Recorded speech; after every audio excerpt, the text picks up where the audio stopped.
So Bitcoin is finally moving upwards in a very big way. So my first thought is I need to plug this Bitcoin miner that you can literally plug in anywhere and start earning passive income with it.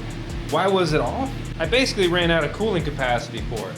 But good news, it just got cold, so I have way more room. But this is where it gets even crazier. That miner was basically underclocked to be able to be plugged in anywhere on single phase, 110, 120 voltage, right? So pretty much anywhere you are, you can plug it in and start mining Bitcoin. It's a very cool design by the guys over at Altair and Erlacher with Luxor, and that's why it runs their firmware. Also has the capability to mine on Wi-Fi. Just very cool, 3D printed shroud. Very cool, very nice stuff. But it's not mining at its full capacity. It's an S19K Pro. So I'm like, well, things are pumping, times are good. I got to get after it. What I'm going to do is I'm going to put the original power supply back on. I actually just had a Bitcoin miner die in one of my immersion tanks. So I'm just going to take that miner out, mess with it, see what's going on. I actually have two down in one of my tanks, two Bitcoin miners.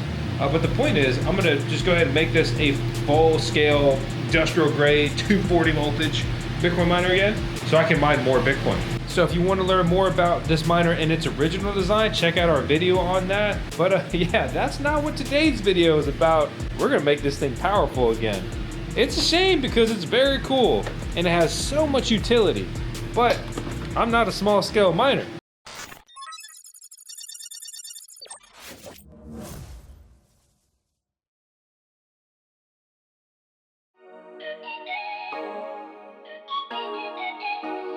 In order to uninstall Luxor, we need to get the miner IP.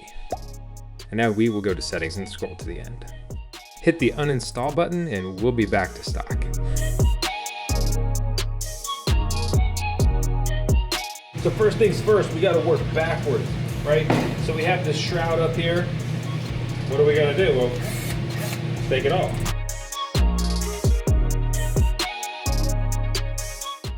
Little magnetic holder right there.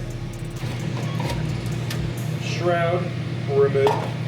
The 3D print on this is very cool, seriously. Mission failed. We'll get them next time. Get a little ahead of myself though. I need to take the shroud off. Loosen it. Push in. Pop off. Remove the PCIe connection. I'm gonna loosen the bus bars on top here to make my life a little easier.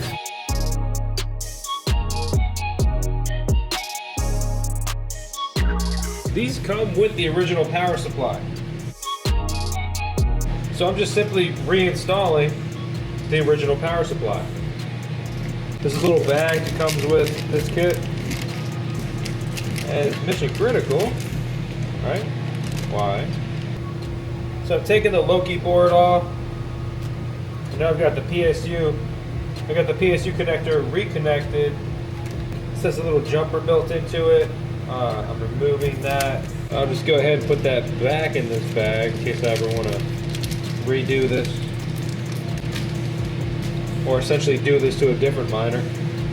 Got the 6-pin connector. PSU connection made. Coming under the ribbon connector. Control board connection made. Now we've got our Team Red tools, Milwaukee guy. Now we need to take the screws that we took out of the bag. Also these two PSU screws that we took off the APW, that we took off the smaller power supply, right? Those are reused in this design.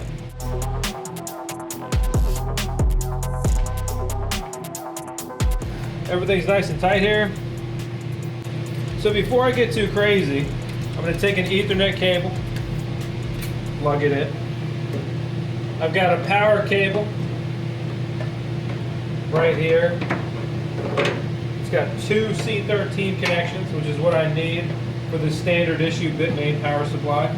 Alright, so I got that plugged in. I'm going to turn that on. and I'm gonna test it.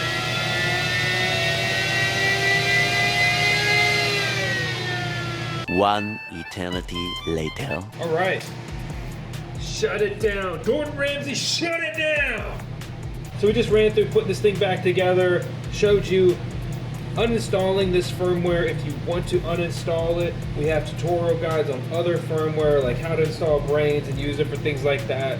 Luxor has an immersion mode, Brains has an immersion mode, or you can just get fan spoofers and put them on here and go straight to the immersion tank.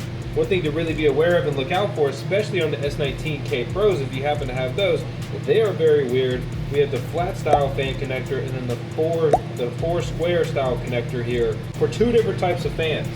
So I have immersion mode enabled, and I've turned this off.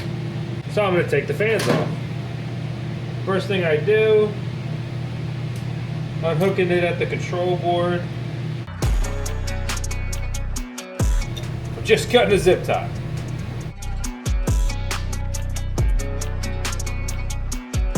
And before I forget, I'm going to put the PSU screws back in. Tired of keeping up with miner models and insane electric costs? What if you could invest in the Bitcoin mining industry without all the hassle? Check out today's video sponsor, Quantum Expeditions. Quantum offers a way for users to invest in the Bitcoin mining farm industry. They're bringing cutting-edge technology and renewable energy to the space. They've raised over $1 million so far and are continuing to grow and be profitable after the halving. We're investors in Quantum and are excited to see where they take things. To learn more, check out the link in the video description below. Please do your own research. All right. Loving up because it's immersion fluid time. So all this stuff should be good to go. So we got the hood back on. Notice these little wings. Get this opening. What we're gonna do is we're gonna go back and then forward. One screw on this. The fog hashing immersion tanks have these little handles.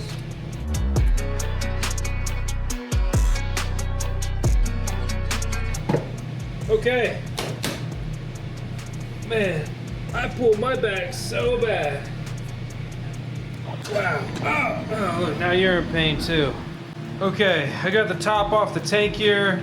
I got a couple PSUs in there that I really just have in there to displace some of the fluid.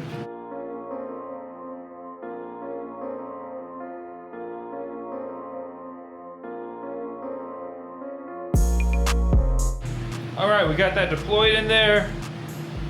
Got these miners or power supplies in that tub. This S19-104 back there is broken. I pulled an S19XP out of here that has also broken. I wasn't really even gonna bother with it because it seemed like the hash boards are bad, but if Bitcoin keeps trending this way, I may try to figure out how to repair it or send it in for repair. This B6D struggles. It really does. It struggles in the Virginia summers. The new C6, it's a very good improvement. It does not. And you notice this is a higher temperature, but the dry cooler outside is throttling on and off and only running as much as it needs to do. All right, so we are at 52 amps here.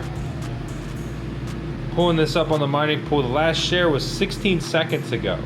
So even though it reads as basically offline, last share 6 seconds ago, it's just not true. This thing is firing back up right now. The other miner I have on here that's broken is the B6D3 S19J Pro. That's the one I was talking about. I labeled these 1, 2, 3, 4, 5, 6. So that one has now become spot number 5 in this unit, and 3 is up there. So after manually restarting that miner, it is submitting some type of share. Don't know how well it's working. We'll have to inspect that. But as you can see, even from the footage, the miner was clearly online, right? But it wasn't mining. It had the fault code. The other problem I have out here in the Voskcoin immersion mining shed is my DCX BitPod dry cooler fan has failed. They're really quick, and I'm thankful for it that they were able to send me a replacement fan for that. That's a failure within 1 year, but they sent me out the fan to replace that, which is very cool, and I appreciate it. So need to get that installed, and then I have two S19K Pros also in there that we need to get back online, and that is going to be the only way to do that. Other than that, we have max miners deployed in here throughout all of this different equipment. Got a 6 miner unit, 3 miner unit, 2 miner unit, 6 miner unit, 8 miner unit, and this of course is a 6 miner unit. Dennis, one of the guys over at BMA, you may see him in the install videos. It's all about plywood that day. Sure, that is nice, sure, it looks sweet. But we didn't do it anywhere else. Hey, it's me. So as expected, the B60-3, it is sending some shares, basically sending it to live, but it's not working, it's not mining right. TBD on why. This, however, is the B60-5, the S19K Pro, the miner we've been messing with here all day. So this is online, this is hashing, it's already going up to 40-something terahash. Nice. So here's the B60-3 right there. Very similar start times. Sending shares, not hashing, something's wrong. So +1 Bitcoin miner today. Yeah, and I didn't even have that thing plugged in previously, so it's a very cool progress in the right direction. And on that note, I'm gonna close this video out. When I work on this stuff and think about this stuff, you know, the best day was yesterday. It's that, you know, you may have heard quotes like this before, the next best day is today, and the next best day is tomorrow. Bitcoin is absolutely surging up in price. A lot of other mineable coins are starting to do really well, most notably Dogecoin. So I'm going to keep pushing, keep trucking, keep mining. I'm happy to be out here, to be chasing the dream. And it's just relieving seeing that big progress there on the price points on those cryptocurrencies. It's been very difficult to run this stuff the last couple of years, to turn a profit, right, to make a buck. My electricity rate out here is between 7 and 8 cents. I'm going to start calling it 8 cents just because of all the other factors, right? You know, I've got to run supplemental fans and things. So it's like my effective cost is kind of more like 8 cents. We burned a lot of kilowatt hours out here.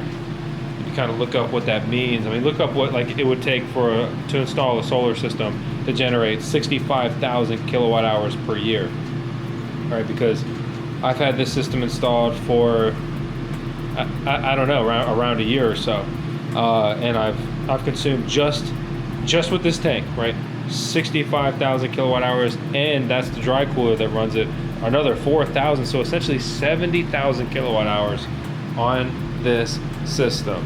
I can tell you right now, off the top of my head, 80 430 watt solar panels would generate about 43,000 kilowatt hours per year out here in my location. 32768 65536. Holy shit. Well, I'm gonna do some research on that. I'm pretty disappointed. Drop meters letting me down. Hey, I'm Voskcoin, the Voskcoin YouTube channel. 10 seconds of tails you run on every video. My back is seizing. Goodbye. Hope you have a good one. Let me know what you want to see on the next video. And as always, if you've watched this video all the way through, seriously, thank you. I hope it's been fun and informative. And I'm going to try to make the content, you know, better than ever, especially in these market conditions moving forward. It's going to be time. It's going to be time to make moves, higher speed stuff, and start thinking about, you know, what points in the near future can we try to take some profit. So, last couple years building, training. Now it's game time, baby. I'll see you on the next one.